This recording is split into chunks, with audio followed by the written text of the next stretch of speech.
কয়েকটা ভিডিও আগে আমরা দেখেছিলাম যে ক্লাসিক C3 ফটোসিনথেসিসে একে C3 ফটোসিনথেসিস বলা হচ্ছে কারণ এতে প্রথমবারের মতো কার্বন সংবন্ধন বা ফিক্সেশন হয়।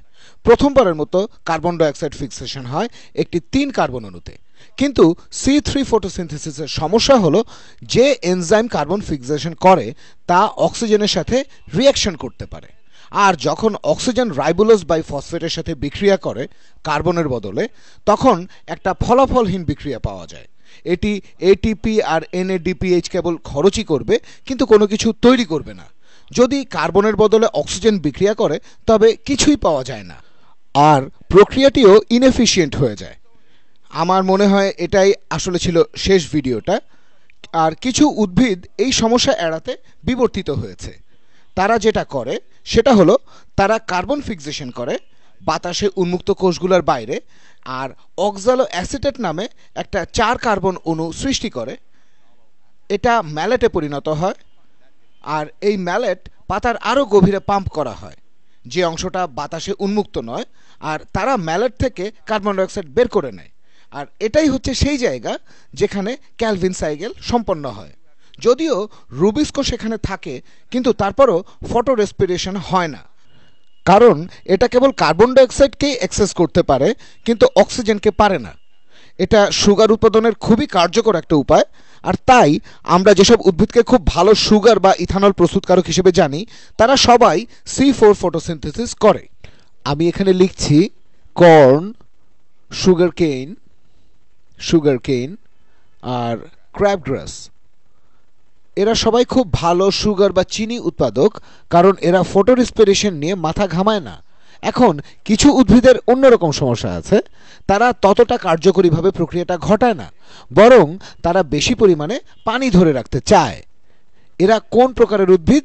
এরা মরুভূমির উদ্ভিদ, কারণ এই যে স্টোমাটা, এই ছিদ্রগুলা, এগুলা দিয়ে তারা বাতাস প্রবেশ করায় আর পানিও বের করতে পারে।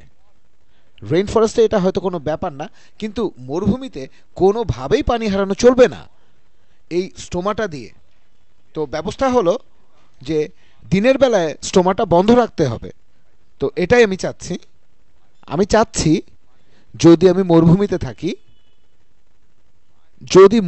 থাকি আমি স্টোমাটা বন্ধ রাখবো দিনের বেলা। আর সঙ্গত কারণেই আমি চাইবো না যে আমার ভেতরের পানিটা দিনের বেলায় বাষ্প হয়ে যাক। কিন্তু একই সাথে সমস্যাটা হলো যে ফটোসিনথেসিস কেবল দিনের বেলাতেই হয়। এতে ডার্ক রিঅ্যাকশনও আছে। মনে রাখবেন, আমি বেশ কয়েকবার বলেছি ডার্ক রিঅ্যাকশন একটা ভুল নাম। এটা আসলে লাইট ইন্ডিপেন্ডেন্ট রিঅ্যাকশন। দুইটা প্রসেসই, লাইট ডিপেন্ডেন্ট, ইন্ডিপেন্ডেন্ট রিঅ্যাকশন, দুইটাই একসাথে দিনের বেলাতে হয়। সো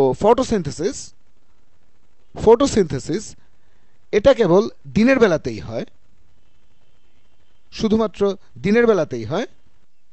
আর যখন স্টোমাটা বন্ধ থাকে, আমি বলেছি যে ফটোসিনথেসিস করতে গেলে, বিশেষ করে কেলভিন সাইকেল সম্পন্ন করতে গেলে আমাদের লাগবে কার্বন ডাইঅক্সাইড। তো কিভাবে এটা ম্যানেজ করবেন? যদি আমি স্টোমাটা বন্ধ রাখতে চাই দিনের বেলা আর কার্বন ডাইঅক্সাইডও দিনের বেলাতেই চাই, কিভাবে এই সমস্যাটার সমাধান করব? এখন মরুভূমির অনেক উদ্ভিদই বিবর্তন থেকে যেটা শিখেছে সেটা হলো তারা অবশ্যই ফটোসিনথেসিস করবে, কিন্তু বাইরের কোষে কার্বন ফিক্সেশন করে সেটাকে ভেতরে পাম্প করে ক্যালভিন সাইকেল ঘটানোর বদলে এরা বাইরের কোষের কাজটা করে রাতের বেলায় আর ভেতরের কাজটা করে দিনের বেলায়। তো ক্যাম উদ্ভিদ বা ক্যাম প্ল্যান্ট বলা হচ্ছে, এদেরকে বলা হচ্ছে ক্রাসিলিসিয়ান অ্যাসিড মেটাবলিজম, কারণ এটা প্রথম উদ্ভিদের ক্রাসিলিসিয়ান প্রজাতিতে দেখা গিয়েছিল। কিন্তু আপনি এটাকে ক্যাম ফটোসিনথেসিস বা ক্যাম প্ল্যান্ট বলতে পারেন। এখানে C4 উদ্ভিদের অবশ্য একটা সাবসেট আছে। এরা ভেতরের বা বাইরের কোষে কাজ করার বদলে C4 ফটোসিনথেসিস দিনে ও রাতে করে।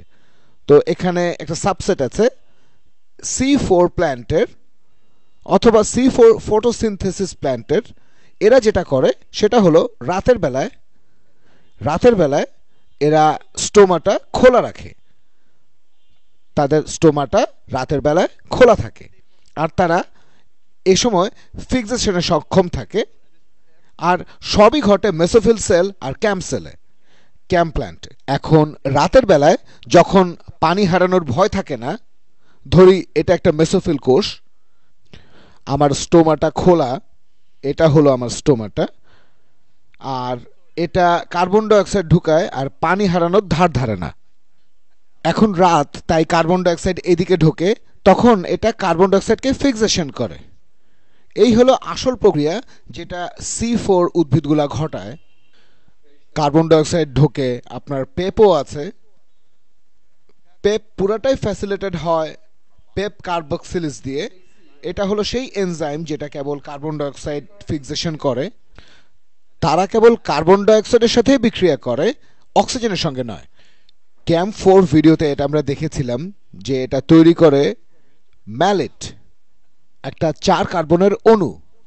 তো এটা ম্যালেট তৈরিতে ব্যবহৃত হয়।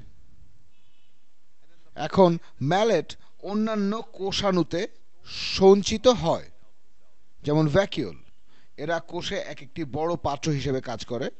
আমি পুরা কোষটাই গেছি, এখানে পুরাটাই হয় আপনার ক্লোরোপ্লাস্টে। কিন্তু আপনি কল্পনা করতে পারেন যে এটা একটা বিরাট স্টোর সেন্টার যেখানে আপনার ম্যালেট সঞ্চিত হয় রাতে। আপনি ম্যালেটকে কার্বন ডাইঅক্সাইডের একটা স্টোর সেন্টার হিসেবে ধরতে পারেন, কারণ পরে আমরা ম্যালেট থেকে কার্বন ডাইঅক্সাইডই পাবো। এটাই হলো আসলে ক্যাম্প প্ল্যান্টগুলো কি করে।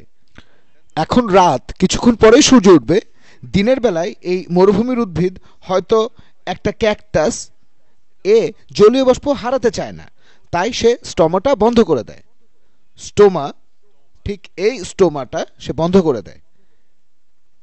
এখন এটা বন্ধ থাকলে এরা ফটোসিনথেসিস করবে কিভাবে? এখন ফটোসিনথেসিসের কাজ এই কোষটাতেই হয়, কারণ রাতের বেলা এখানেই ম্যালেট জমা হয়েছিল। এখন তা ভ্যাকুয়াল থেকে বেরিয়ে ক্লোরোপ্লাস্টের স্ট্রোমায় আসবে। তো এখানে পাইরুভেটে ভাঙন হতে পারে, কিন্তু আরও গুরুত্বপূর্ণ হলো কার্বন ডাইঅক্সাইডের ভাঙন, কারণ এতে কার্বন ডাইঅক্সাইডের একটা স্টিডি সাপ্লাই পাচ্ছেন। তো এখন আমরা আমাদের স্ট্যান্ডার্ড ক্যালভিন সাইকেল চালাতে পারি। এখানে কেবল কার্বন ডাইঅক্সাইড আছে, স্টোমাটা বন্ধ। তো আমরা যেটা করতে পারি, এরপর কার্বন ডাইঅক্সাইড রাইবোলোজ বাই ফসফেটের সাথে বিক্রিয়া করে, রুবিস্কো এখানে অনুঘটকের কাজ করে, তারপর পুরো ক্যালভিন সাইকেল সম্পন্ন হয় ও চিনি তৈরি হয়। এটা এক ধরনের অ্যাডাপ্টেশন এই চিনি প্রস্তুতকারী উদ্ভিদগুলোতে। এরা পানি নিয়ে অতটা চিন্তিত নয়, তারা বাতাসে উন্মুক্ত কোষে কার্বন ডাইঅক্সাইড ফিক্সেশন করে, তারপর জমা করা কার্বন পাতার গভীরে পাম্প করে ক্যালভিন সাইকেলটি সংঘটনের জন্য। তাই ফটো রেসপিরেশন হয় না, কারণ এখানে কোনো অক্সিজেন নেই। মরুভূমির উদ্ভিদও এই বৈশিষ্ট্য থেকে উপকৃত হয়। তাদের মূল বিষয়টা যে আমি দিনে স্ট্রোমাটা খোলা রাখবো না, আর এই প্রক্রিয়া ব্যবহার করে আমি রাতে কার্বন ডাইঅক্সাইড ফিক্স করব। পেপ কার্বক্সিলিস ব্যবহার করব, কার্বন ডাইঅক্সাইড জমা করব রাতে, যাতে দিনের বেলায় যখন আমার লাইট ইন্ডিপেন্ডেন্ট রিয়াকশন হয়, যখন এটিপি NADPH উৎপন্ন হয়, তখন ব্যবহার করব। আর যখন আমার ডার্ক রিয়াকশন হবে দিনের বেলায়, আমি বলেছি ডার্ক রিয়াকশনও দিনে হয়, সে সময় স্ট্রোমাটা বন্ধ থাকবে, তারপরেও কাজ হবে, কারণ কার্বন ডাইঅক্সাইড জমা থাকবে ম্যালেট হিসেবে। পরের ভিডিওতে আবার দেখা হবে।